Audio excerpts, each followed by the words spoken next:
پیارے آقا صلی اللہ علیہ وآلہ وسلم ارشاد فرماتے ہیں، پھر میں سدرۃ المنتہا تک اٹھایا گیا، اس کے پھل مٹکوں کی طرح اور پتے ہاتھیوں کے کانوں کی طرح تھے۔ جب اسے اللہ کا کوئی حکم پہنچتا ہے تو متغیر ہو جاتا ہے۔ اللہ کی مخلوق میں ایسا ایک بھی نہیں جو اس کے حسن کی تعریف کر سکے۔ تو اللہ نے مجھ پر وحی فرمائی، اور جو وحی فرمائی جبرائیل علیہ السلام نے کہا یہ سدرۃ المنتہا ہے۔ وہاں 4 نہریں تھیں، 2 نہریں خفیہ تھیں اور 2 نہریں ظاہر۔ میں نے پوچھا اے جبرائیل یہ کیا ہے؟ عرض کیا کہ خفیہ نہریں جنت کی 2 نہریں ہیں اور ظاہری نہریں وہ نیل اور فرات ہیں۔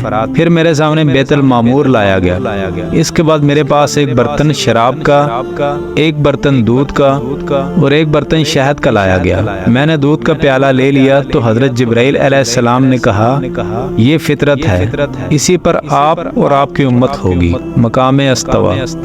نبی کریم صلی اللہ علیہ وآلہ وسلم آسمانوں اور سدرۃ المنتہا کے بعد سفر جاری رکھتے ہوئے ایک مقام پر پہنچے جسے مستوی کہا جاتا ہے۔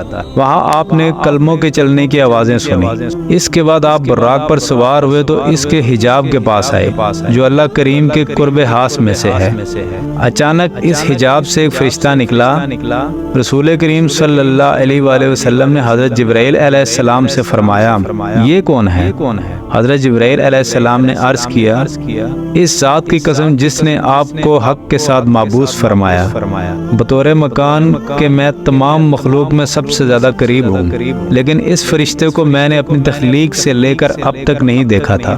یوں آپ صلی اللہ علیہ وآلہ وسلم سفر کو جاری رکھتے ہوئے ایک مقام سے دوسرے مقام تک، ایک حجاب سے دوسرے حجاب تک گئے، حتیٰ کہ ایک ایسے مقام پر پہنچے جہاں حضرت جبرائیل علیہ السلام رک گئے۔ آپ صلی اللہ علیہ وآلہ وسلم نے فرمایا اے جبرائیل مجھ سے الگ نہ ہو۔ عرض کیا اے میرے آقا ہماری رسائی بس ایک معلوم مقام تک ہے، میں اگر ایک بال برابر بھی آگے جاؤں گا تو جل جاؤں گا۔